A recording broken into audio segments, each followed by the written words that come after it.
Movie start होती है और हमें दिखाया जाता है कि इंसान धरती को फ्यूचर में आने वाले एस्ट्रॉइड से बचाना चाहते हैं, जिसके लिए ह्यूमंस टेक्नोलॉजी को बहुत ज्यादा इनहेंस करते हैं और एस्ट्रॉइड को तबाह करने के लिए मून को अपना बेस बनाने का डिसाइड करते हैं। अब हमें इस स्टोरी की मेन लीड को दिखाया जाता है, जिसे हम अपने वीडियो में गोलू बुलाएंगे। गोलू का सपना एस्ट्रोनॉट बनने का था, लेकिन सीट्स पहले ही फुल हो गई थी, इसलिए गोलू को मेंटेनेंस वर्कर की पोस्ट दी जाती है। गोलू इसके लिए सीधा मना कर देता है, क्योंकि गोलू का सपना तो एस्ट्रोनॉट बनने का था। लेकिन जब वो एक लड़की को देखता है तो उसे उससे प्यार हो जाता है और उसके साथ रहने के लिए Golu as a maintenance worker तैयार हो जाता है और ल्यूनार मिशन में जुड़ भी जाता है। बाय द वे, ये हमारी फीमेल लीड होती है, जिसे हम इस वीडियो में स्वीटी बुलाएंगे। अब ह्यूमंस मिशन लूनार को स्टार्ट करते हैं और चांद पर पहुंचते हैं। यहाँ हमारा मेंटेनेंस वर्कर सबकी फोटो खींच रहा होता है कि तभी इस मिशन की कमांडर स्वीटी यहाँ पर पहुंच जाती है, जो गोलू को बहुत ज्यादा डांटती है। अब हमें पता चलता है कि गोलू अपने औकात से बाहर का प्यार कर बैठा है, क्योंकि स्वीटी इस मिशन की कमांडर थी और सबसे बड़ी बात, वो गोलू को भाव भी नहीं देती थी। गोलू अपने औकात से बाहर वाले क्रश से डांट खाकर बहुत ज्यादा खुश था। वो रूम को लॉक करता है और अपने हेडफोन्स में म्यूजिक चलाकर सोचने लगता है कि वो स्वीटी को कैसे प्रपोज करे। दूसरी तरफ बेस को पता चलता है कि एक बड़ा एस्ट्रॉइड मून से टकराने वाला है। कमांडर स्वीटी सबको तुरंत ही अपने अपने रॉकेट लेकर 10 मिनट के अंदर यहाँ से निकलने का ऑर्डर दे देती है। लेकिन हमारे गोलू को तो घंटा कुछ सुनाई देने वाला था। वो तो मस्त अपने रोमांटिक म्यूजिक सुन रहा था। सब अपने बेस को छोड़कर रॉकेट की तरफ निकलने लगते हैं। फॉर्चुनेटली हमारा आशिक गोलू एक रॉकेट को लॉन्च होते हुए देख लेता है। अब वो अपने हेडफोन्स को उतारता है तो उसे सायरन भी सुनाई देता है। इस वक्त गोलू की जान हलक में आ जाती है। वो जल्दी से रोवर लेकर निकलता है और रॉकेट तक पहुंचने की कोशिश करता है, लेकिन सारे रॉकेट उसके सामने ही लॉन्च हो जाते हैं। हारा हुआ गोलू इधर उधर देखता है, उसे एक रॉकेट नजर आता है। गोलू फुल स्पीड में उस तक पहुंचने की कोशिश करता है। हम ये भी देख सकते हैं कि इस रॉकेट में गोलू की क्रश स्वीटी होती है, लेकिन गोलू एक गड्ढे में गिर जाता है, जिसके कारण स्वीटी उसे नहीं देख पाती और चली जाती है। गोलू अकेला मून पर खड़ा ही होता है कि तभी एस्ट्रॉइड की बारिश होने लगती है। गोलू इधर उधर पटकाता है, लेकिन वो जिंदा बच जाता है। होश में आते ही गोलू देखता है कि एक बड़ा सा एस्ट्रॉइड धरती से टकरा गया है और वो अर्थ को धीरे धीरे डिस्ट्रॉय कर रहा है। धरती को अपने सामने तहस नहस होता देख अपना हीरो निराश हो जाता है। वो बेस में वापस आता है। गोलू अपने साथियों से कांटेक्ट करने की बहुत कोशिश भी करता है, लेकिन कोई रिप्लाई नहीं आता, जिस कारण से वो अपनी मेंटल हेल्थ को लूज करने लगता है और बिना सस्ते नशे किए ही नशेड़ियों वाली हरकतें भी करता है।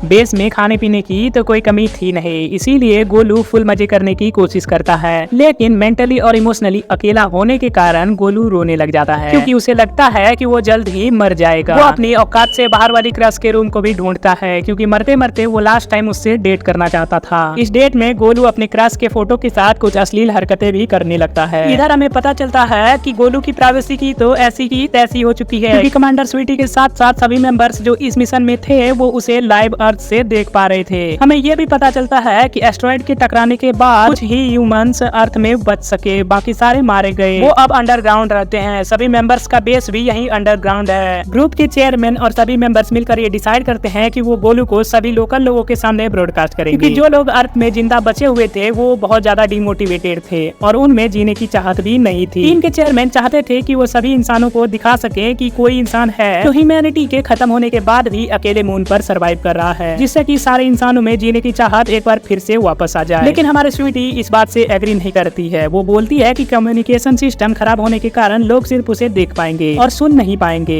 पर स्वीटी की बातों को नजरअंदाज करते हुए ग्रुप के चेयरमैन गोलू को सबके सामने लाइव करवा देते हैं। इधर हमारा हीरो गोलू, जिसे इस सब के बारे में कुछ पता ही नहीं था, वो अपनी लाइफ में मस्त था। एक दिन वो अपनी दवाई लेने के लिए जब स्टोर रूम में जाता है तो उसे एक लड़की की परछाई दिखाई देती है। वो उस परछाई को देखकर बहुत ज्यादा इमोशनल हो जाता है, लेकिन जब उसे ये पता चलता है कि वो तो एक कंगारू है तो वो निराश हो जाता है। अब ये कंगारू यहाँ क्या कर रहा है इसका मुझे कोई आइडिया नहीं। तुम्हें अगर पता है तो तुम कमेंट में जरूर बताना। बाय द वे, इसका नाम हम रखेंगे चुन्नू। अब चुन्नू थोड़ा शरारती होता है और शरारती होने के साथ साथ वो एक जानवर भी था, जिस कारण वो गोलू की खूब पिटाई करता है और वहाँ से भगा भी देता है। लेकिन मार खाकर भी गोलू को कहाँ चैन आया था। वो तो अपनी दवाई लेने के लिए फिर से एक बार जाने को तैयार था। इस बार वो सस्ता सा फीमेल कंगारू गेटअप तैयार करता है और चुन्नू के पास चला जाता है है। चुन्नू इसे देखकर पिघल जाता है और वो उसे अपनी ओर खींचने भी लगता है, लेकिन बेचारे गोलू की सस्ती ड्रेस फट जाती है और वो एक्सपोज हो जाता है। चुन्नू का दिल टूट जाता है और उसे बहुत गुस्सा आता है और वो गोलू को एक जबरदस्त सी लात मार देता है, जिससे गोलू की हालत खराब हो जाती है। अब गोलू का तो ईगो ही हट हो गया था। वो अपनी गैलेक्टिक गन के साथ एक खतरनाक सी एंट्री लेता है और अपनी गैलेक्टिक गन से चुन्नू पर फायर करने लगता है, लेकिन ये क्या, गैलेक्टिक गन तो उसी की तरह डुप्लीकेट निकलती है। उसी गन से बुलेट्स की जगह पे प्लास्टिक बॉल्स निकलने लगती है, जिससे चुन्नू का बाल भी बाका नहीं होता है और फिर से एक बार गोलू को दौड़ा दौड़ा कर मारने लगता है। तंग आकर गोलू उसे खतरनाक सी झापा लगा देता है। अब इसके बाद तो चुन्नू उसे बहुत ज्यादा ही पीट देता है, जिसके कारण वो बेहोश हो जाता है। लेकिन जब उसे होश आता है तो वो देखता है कम्युनिकेशन डिवाइस में अजीब सी आवाजें आ रही होती है। उसे लगता है कि कोई अर्थ से सिग्नल भेज रहा है, लेकिन ऐसा कुछ होता नहीं है। ये तो बस चुन्नू की पूंछ उस तार में लग रही होती है, जिसके कारण ये आवाज आ रही थी। गोलू इस सिग्नल से काफी खुश था और चुन्नू के पिटाई से उसका दिमाग भी अब सही हो चुका था।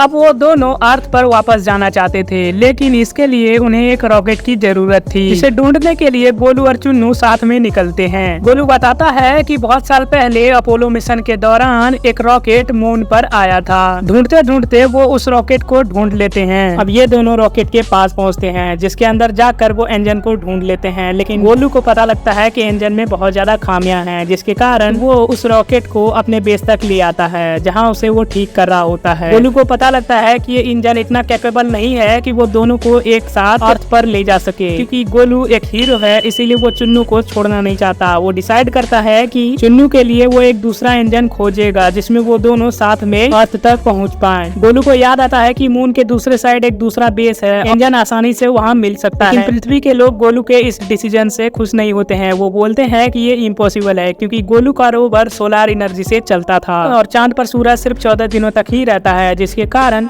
गोलू अपने बेस से दूसरे बेस तक की दूरी जो 8000 किलोमीटर होती है वो पूरी नहीं कर पाएगा। लेकिन गोलू हीरो ऐसे ही नहीं है। वो अपना प्लान बनाता है, जिसमें वो मून को पूरा चक्कर लगाते हुए सन के साथ साथ दूसरे बेस तक पहुंचेगा, वहां से इंजन लेकर वापस हो जाएगा। मतलब ओवरऑल वो मून का पूरा एक चक्कर लगाने वाला था। इसके प्लान से सब लोग खुश थे। अब गोलू अपने प्लान के हिसाब से दूसरे बेस तक पहुंच जाता है। वो दूसरा इंजन उतार रहा होता है, तभी नटखट चुन्नू इंजन के साथ छेड़छाड़ कर रहा होता है, जिसे देखकर गोलू बहुत ज्यादा गुस्सा हो जाता है और चुन्नू को वो स्टोर रूम में बंद कर देता है। अब गोलू अपने बेस के लिए इंजन को लेकर निकलता है, लेकिन रास्ते में बहुत ज्यादा गड्ढे होने के कारण वो स्टोर रूम वाला डब्बा जिसमें चुन्नू बंद था वो पीछे रह जाता है और गोलू आगे निकल जाता है। बहुत दूर चलने के बाद जब गोलू रेस्ट के लिए नीचे उतरता है तो वो स्टोर रूम वाले डब्बे को नहीं देखता है, जिसके कारण वो बहुत ज्यादा घबरा जाता है। अब वो इस सोच में था कि वो चुन्नू को बचाने जाए या फिर वो अपने बेस में जाए। इधर अर्थ वाले लोग बोलते हैं कि ये प्रैक्टिकली पॉसिबल ही नहीं है। अगर गोलू स्टोर रूम वाले डिब्बे में फंसे चुन्नू की मदद करने जाता है तो सूरज डूब जाएगा और जिससे कि रोवर में ऑक्सीजन की कमी होगी और दोनों की मौत वहीं पर हो जाएगी। लेकिन हमारा हीरो अपने दोस्त को बचाने के लिए मरने को भी तैयार था। हमारे हीरो के जज्बे को देखकर अर्थ के सभी लोगों में जीने की चाहत फिर से जागने लगती है और गोलू दुनिया के लिए हीरो बन जाता है। इधर गोलू चुन्नू को बाहर निकालता है और दोनों खुश होकर सूरज का पीछा करने लगते हैं, लेकिन जल्द ही सूरज ढल जाता है और ये लोग रास्ते में ही फंस जाते हैं। अर्थ पर मौजूद लोगों को लगने लगा था कि अब गोलू और चुन्नू की मौत तो कंफर्म है। इंजन बंद होने के कारण और सूरज ढलने के कारण ठंड काफी बढ़ गई थी।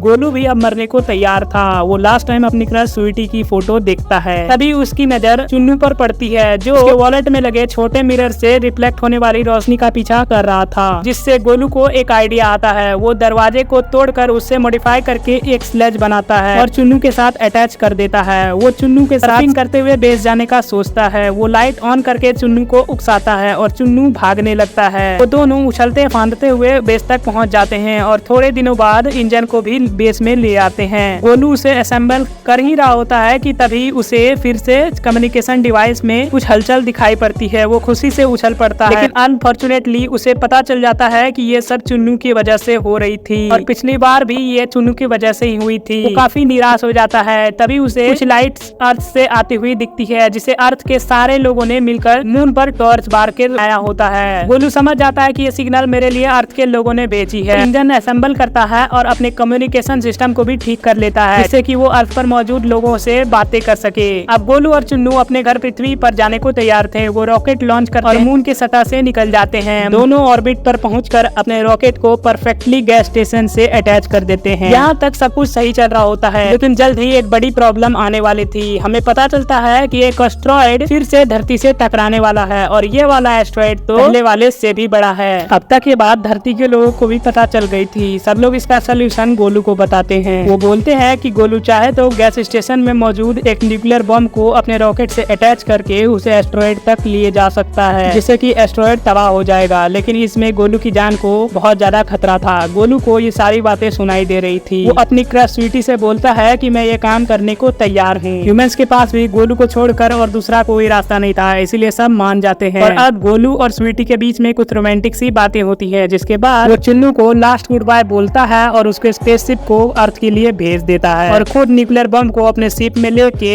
एस्टेरॉयड की तरफ बढ़ने लगता है। उसका एस्टेरॉयड एक छोटे पत्थर से टकराता है, जिसके कारण उसका शिप अनबैलेंस हो जाता है। लेकिन हमारा हीरो इस सिचुएशन में भी शांत रहकर अपने स्पेसशिप को कंट्रोल कर लेता है। लेकिन टक्कर होने से गोलू के स्पेसशिप की सारे इंजन तबाह हो गई थी। अब यहाँ से गोलू के बचने के चांसेस 0% थे। गोलू रोते हुए अपनी क्रश को प्रपोज करता है और गुड बाय भी बोलता है। स्वीटी को बहुत ज्यादा पछतावा होता है कि उसने उसे मून पर ही छोड़ दिया था। अब दोनों एक दूसरे को लास्ट गुड बाय बोलते हैं और गोलू अपने हाथों से न्यूक्लियर बम को लेकर एस्टेरॉयड के पास जाने लगता है। वो पूरी दुनिया के लिए शहीद हो जाता है और विस्फोट से पूरा का पूरा एस्टेरॉयड चूर चूर हो जाता है। और लास्ट में हमें दिखाया जाता है हमारी प्यारी पृथ्वी फिर से जीने लायक हो गई है और सब खुशी खुशी यहाँ पर रहते हैं। Thanks for watching.